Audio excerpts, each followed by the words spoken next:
Thanks for joining us tonight. We continue to learn more about the Hill Country flooding disaster. As we all mourn during this tragedy, tonight the death toll continues growing. Here is the latest. Tonight, 95 people are reported dead in Kerr County alone, 59 adults and 36 children. With deaths in other counties affected by flooding, the total in Texas is at least 119. In Kerr County alone, 161 people are still missing that officials know of. Also tonight, Kerr County officials asking if you've reported someone missing and they have since been found, be sure to contact the Emergency Operations Center. You can call the number that you see right there on your screen. You can also send them an email. Tonight, our team coverage continues from across the area. We will hear from stories of recovery efforts in Ingram along with Centerpoint.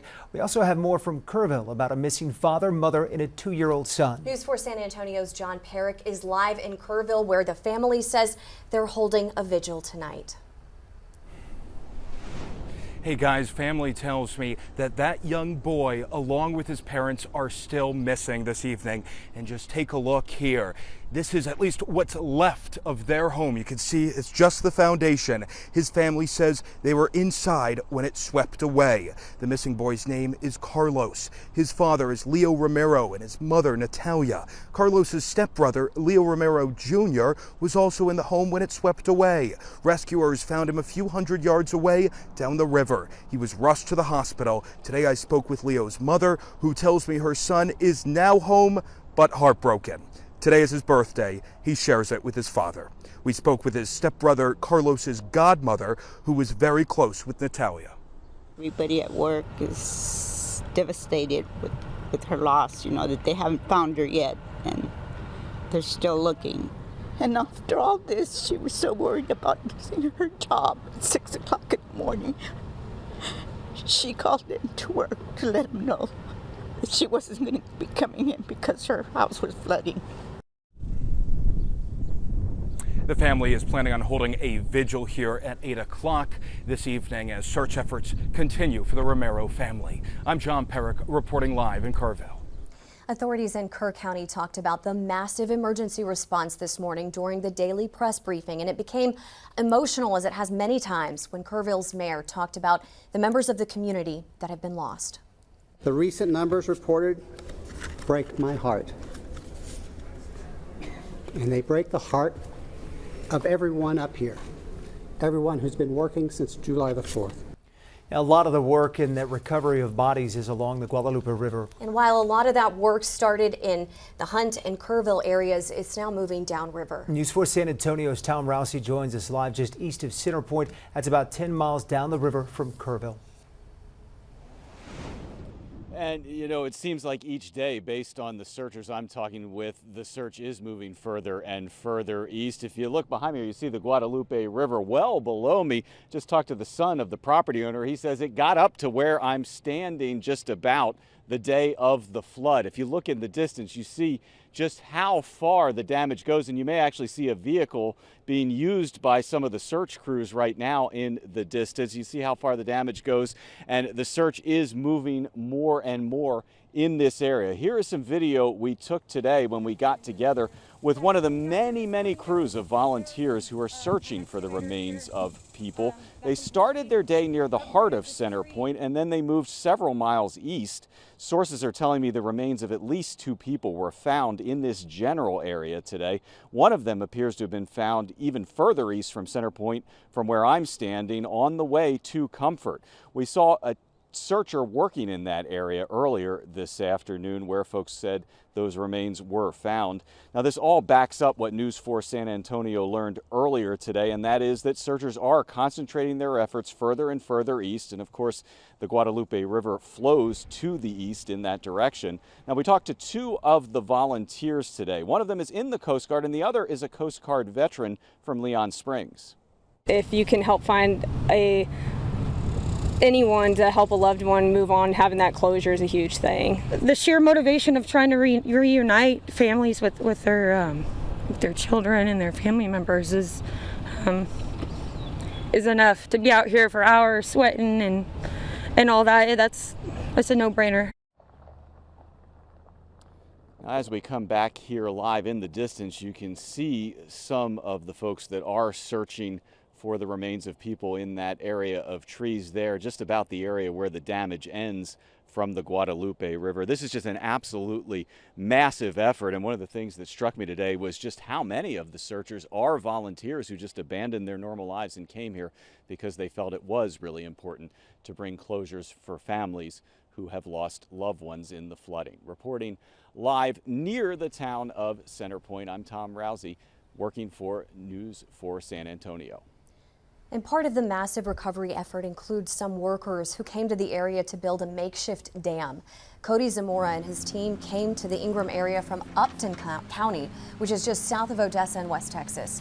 They brought in heavy equipment to build that makeshift dam. The dam is designed to prevent water from flowing into certain areas, which will allow search crews to go in on foot and look for victims. Our goal was just to help out any way we can. We brought out some big heavy machinery to move things and, take trees, move things out of the way. And obviously we built a dam over here to stop some of the water from getting flooding in so the first responders can get in there. There were also search crews out on horseback and canine dogs searching the area for any sign of victims. Emergency officials in Kerr County also making a promise today to answer the questions about the response that Friday morning and the lack of a county-wide siren system. Former Kerr County Commissioner Tom Moser says he proposed adding a siren system in the wake of a flood situation there back in 2015. It's something he talked about with NBC News. There was an objection to sirens because of false alarms. Do you think sirens could have saved lives here?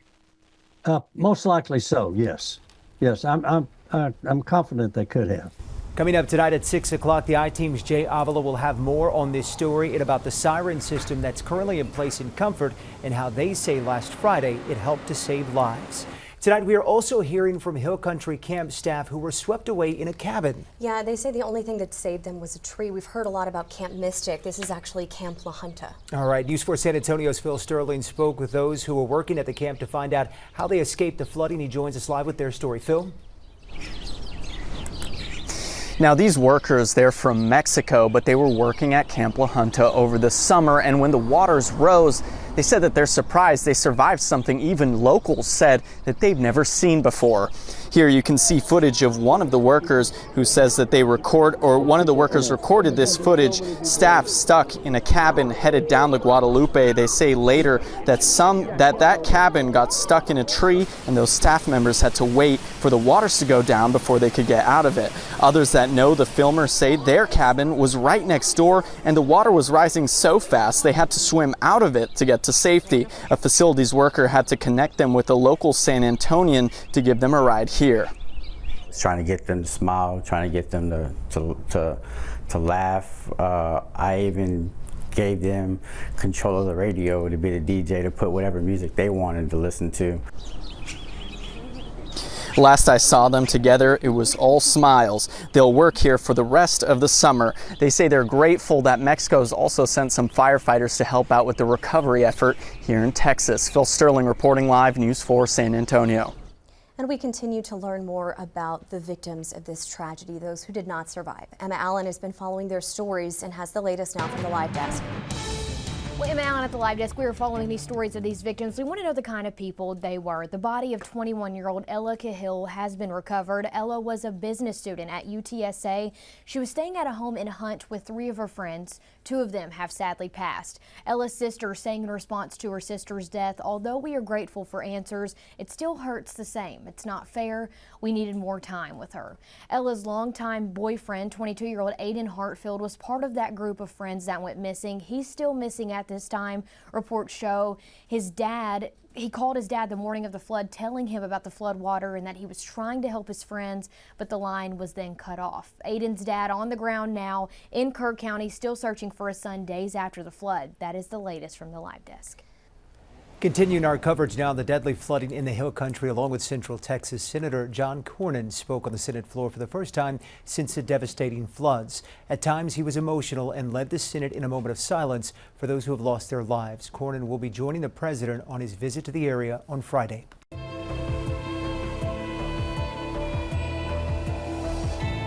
people from like different cabins started coming to our porch and yelling like, wake up and go to rec hall because there's a flood. So we had to take a blanket, a pillow, a water bottle, and a flashlight. And then we went to rec hall, and then we had to go on the second floor because it like was coming in. The water was coming in the bottom of the rec hall. Yeah. That's a survivor from Camp Mystic talking to NBC News' Morgan Chesky. 10-year-old Lucy was airlifted from the camp, but watched her friend get swept up in the rushing waters. Tonight, 5 campers and 1 counselor are still missing from Camp Mystic. Well, back at the live desk, more names continuing to come out as we learn about those missing from the deadly flood. Virginia Hollis still remains missing today. She is a Camp Mystic camper that was staying in the cabin Twins 2 when the catastrophic flooding hit. Her family is devastated and is still looking for answers as to where their little girl could be. And kids from Dallas who recently returned home from camps along the Guadalupe River wanted to help raise money for the families affected by this tragedy. They created their own lemonade stand where they sold lemonade and cookies for $1 each. Within a few hours, they had already raised more than $2,200. That is the latest from the live desk. Right now, people in Kerr County who live there, they're thanking the hundreds of first responders, volunteers, and organizations who are helping. Yeah, we also spoke with several survivors, homeowners, and business owners about what it means for them for the world to show up and reach out. We continue our coverage with Annika Johns. She's live in Ingram with more. Yeah, good evening. So I spoke earlier to Stuart Gross, who is the City of Ingram's code enforcement officer. Now, he says after witnessing the floods for himself, having it come up to his home, hearing the screams of those nearby, and seeing obviously the aftermath of what has been left behind, he's hopeful that his city will be able to rebuild itself and find hope again. And he says they'll be able to do that thanks to all the help that they've received.